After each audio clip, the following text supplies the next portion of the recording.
प्यारे दोस्तों, एक मरतबा हजरत आयशा रजी अल्लाह ताला अन्हा ने अर्ज किया, या रसूलल्लाह सल्लल्लाहु ताला अलैहि वसल्लम, औरतों को तो बहुत सा सवाब मिल गया, अब मर्दों के बारे में आप कुछ इरशाद फरमाइए।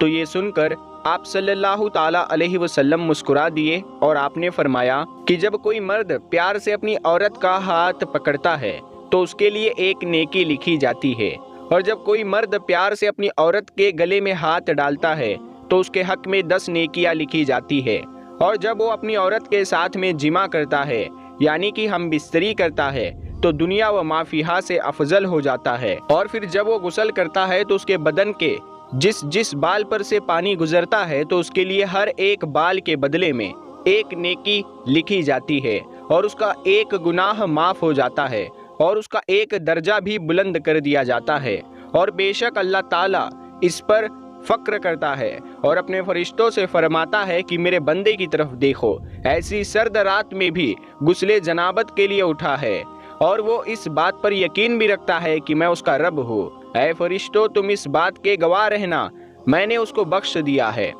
मगर अब सवाल आता है कि क्या जुम्मे के दिन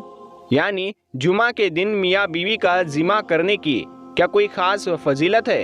ये एक ऐसा सवाल है जिसके बारे में आम तौर पर किसी से पूछना सही नहीं समझा जाता, लेकिन इसके बारे में हर मुसलमान को मालूम होना बहुत ज़रूरी है। अब इस सवाल का जवाब क्या है, इसके बारे में उलमाए किराम का क्या कहना है, और इस हवाले से हदीस पाक में क्या बयान आया है, आज की इस वीडियो में हम आपको इन सारी बातों की जानकारी देने वाले हैं। इसीलिए आज की ये वीडियो आप सभी के लिए बहुत ही ज़्यादा ख़ास है। अगर आप शादीशुदा है तो आप इस वीडियो को आखिर तक ज़रूर देखें और मेहरबानी करके इसे शेयर भी कर दें ताकि और भी लोगों के पास ये वीडियो पहुंच जाए। तो चलिए दोस्तों, शुरू करते हैं। दोस्तों, एक मरतबा एक औरत अल्लाह के प्यारे नबी सल्लल्लाहु ताला अलैहि वसल्लम की बारगाह में हाजिर हुई और आकर उस औरत ने एक सवाल कर दिया कि जिसको सुनकर वहाँ पर मौजूद सभी लोगों ने फौरन ही अपना चेहरा घुमा लिया, क्योंकि उन सब को हया आ गई, उन सब लोगों को शर्म आ गई।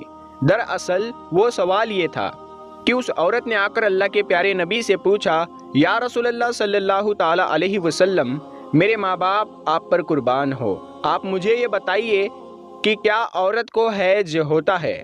जब उसने भरी महफिल में ऐसा सवाल किया तो सब लोगों ने शर्म से अपना चेहरा घुमा लिया, क्योंकि ऐसा सवाल उस वक्त के दौर में अच्छा नहीं समझा जाता था, यानी कि उस दौर में इस तरह का सवाल कोई भी किसी से नहीं पूछता था, इसको शर्मिंदगी का बाइस समझा जाता था। मगर अल्लाह के प्यारे नबी सल्लल्लाहु ताला अलैहि वसल्लम ने इस भरम को तोड़ते हुए उस औरत को जवाब दिया। आपने फरमाया कि हाँ, औरतों को हैज आता है। तो दोस्तों, इस हदीस पाक से पता चलता है कि इस्लाम के अंदर इस तरह के सवाल करने में कोई हर्ज नहीं है जिनका ताल्लुक किसी भी तरह से जिस्मानी कैफियत के साथ हो। ऐसे सवाल पूछने में इंसान को कभी भी शर्म या आड़ नहीं करनी चाहिए, क्योंकि शर्म या आड़ के चक्कर में कई बार इंसान ऐसे बहुत सारे नेमतों से महरूम रह जाता है जिनका उसको सवाब मिलना होता है। दोस्तों, लोगों में ये बात भी बहुत मशहूर है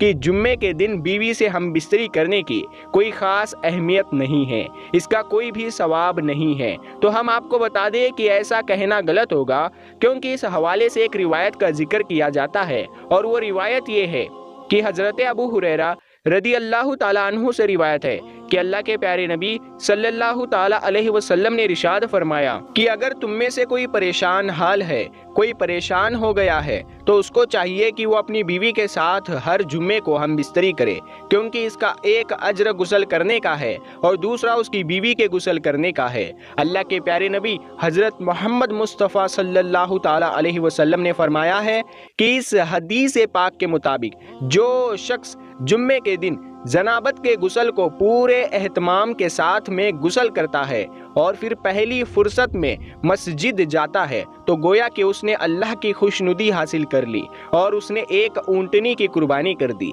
इसी तरह से अगर कोई दूसरी फुर्सत में मस्जिद में जाता है तो गोया कि उसने एक बैल की कुर्बानी दे दी, और अगर कोई तीसरी फुर्सत में मस्जिद में जाता है तो गोया कि उसने एक मेंढा को कुर्बान किया, और अगर कोई चौथी फुर्सत में जाता है तो गोया कि उसने एक मुर्गी की कुर्बानी दी, اور اگر کوئی 5ویں فرصت میں مسجد جاتا ہے تو گویا کہ اس نے ایک انڈے کی خدا کی خوشنودی حاصل کر لی۔ اور پھر جب مسجد کا امام خطبے کے لیے نکل آتا ہے تو پھر فرشتے خطبے میں شریک ہو کر خطبہ سننے لگ جاتے ہیں۔ تو اس حدیث پاک کے مطابق یہ کہا جاتا ہے کہ اس میں غسل جنابت کا ذکر ہے اور غسل جنابت جمعہ کے بعد ہی کیا جاتا ہے، لہٰذا یہ حدیث جمعے کے دن بیوی سے ہم بستری کرنے کی دلیل ہے۔ اسی لیے جو شخص جمع کرنے کی طاقت رکھتا ہے تو اس کو ضرور کرنا چاہیے، اور اگر کوئی یہ طاقت نہیں رکھتا ہے تو اللہ پاک کسی شخص پر ایسا بوجھ کبھی نہیں ڈالتا ہے جس کو وہ اٹھانے کے قابل نہ ہوتا ہے۔ دوستو، اب بات کرتے ہیں کہ رمضان کے مہینے میں ہم بستری کرنے کے بارے میں کیا ذکر آیا ہے، کیونکہ ہمارے معاشرے میں رمضان کے مہینے میں ہم بستری کو لے کر بہت ساری باتیں پھیلی ہوئی ہے۔ اکثر لوگ اس کے بارے میں پوچھتے رہتے ہیں کہ کیا وہ رمضان کے مہینے میں اپنی بیوی کے ساتھ میں جمع کر سکتے ہیں، کیونکہ ایسے لوگ سمجھتے ہیں کہ رمضان کے مہینے میں ہم بستری کرنا حرام اور ناجائز ہے۔ ایسے لوگ رمضان کے مہینے میں ہم بستری کرنے کو ایک بہت بڑا گناہ سمجھتے ہیں، لیکن ہم آپ کو حدیث پاک کی روشنی میں بتا دیتے ہیں کہ رمضان کے مہینے میں بیوی کے ساتھ ہم بستری کرنا حرام اور ناجائز نہیں ہے۔ رمضان کے مہینے میں آپ اپنی بیوی کے ساتھ ہم بستری کر سکتے ہیں، صرف روزے کی حالت میں ایسا کرنا منع ہے، یعنی کہ رمضان کے مہینے میں صرف روزے کی حالت میں بیوی کے ساتھ میں جمع کرنا حرام ہے۔ اس بارے میں اللہ کے پیارے نبی حضرت محمد صلی اللہ تعالی علیہ وسلم نے ارشاد فرمایا ہے کہ روزے کی حالت میں اپنی بیویوں سے دور رہو، یعنی کہ روزے کی حالت میں جمع نہ کرو، اس سے روزہ بھی ٹوٹ جائے گا اور ایسا کرنے والوں کو اللہ کی طرف سے سخت عذاب بھی ہوگا۔ یاد رکھیں، رمضان کے مہینے میں جس طرح سے روزے کی حالت میں کھانے پینے سے روکا گیا ہے، کھانے پینے سے منع کیا گیا ہے، ٹھیک اسی طرح سے بیوی کے ساتھ ہم بستری کرنے کے لیے بھی منع کیا گیا ہے، مگر یہ کام آپ رات کے وقت میں کر سکتے ہیں، یعنی کہ جس طرح سے آپ رات کے وقت میں کھا پی سکتے ہیں اسی طرح سے رات کے وقت میں آپ اپنی بیوی کے ساتھ ہم بستری بھی کر سکتے ہیں۔ اور یہی نہیں، آپ ایسا دن کے وقت بھی کر سکتے ہیں اگر میاں بیوی دونوں نے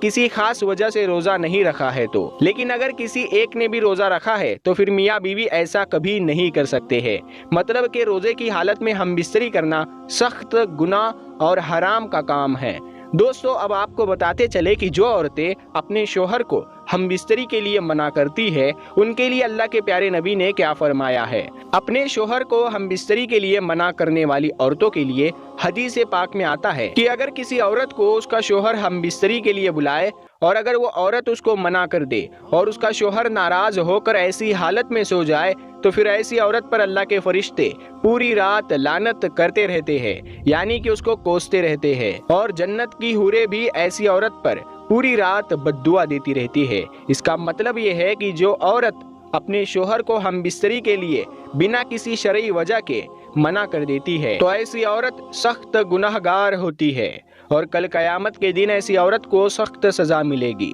حضرت ابو ہریرہ رضی اللہ تعالی عنہ سے روایت ہے کہ اللہ کے پیارے نبی حضرت محمد صلی اللہ تعالی علیہ وسلم نے فرمایا کہ جب کوئی شوہر اپنی بیوی کو اپنے بستر پر بلائے اور اس کی وہ بیوی بنا شرعی وجہ کے شوہر کے بستر پر آنے سے منع کر دے، جس کی وجہ سے اس کا شوہر اس سے ناراض ہو کر ایسے ہی سو جائے اور ایسے ہی ناراضگی میں وہ پوری رات ایسے ہی گزار دے، تو ایسی عورت پر اللہ کے فرشتے پوری رات لعنت کرتے رہتے ہیں۔ تو دوستو، اس حدیث شریف سے ہمیں اس بات کی طرف اشارہ ملتا ہے کہ جس کو کھلے الفاظوں میں بتا پانا صحیح نہیں ہوگا، کیونکہ عقل مند کے لیے تو ایک اشارہ ہی کافی ہوتا ہے۔ اسی لیے عورتیں اس بات کے بارے میں اچھی طرح سے سمجھ گئی ہوگی اور بغیر کسی خاص وجہ کے وہ اپنے شوہر کو کبھی بھی ناراض نہیں کرے گی، اور جو عورت اپنے شوہر کا کہنا نہیں مانتی ہے وہ اس حدیث شریف کو سن کر نصیحت بھی حاصل کرے گی۔ امید کرتے ہیں کہ آج کی آپ کو ہماری یہ ویڈیو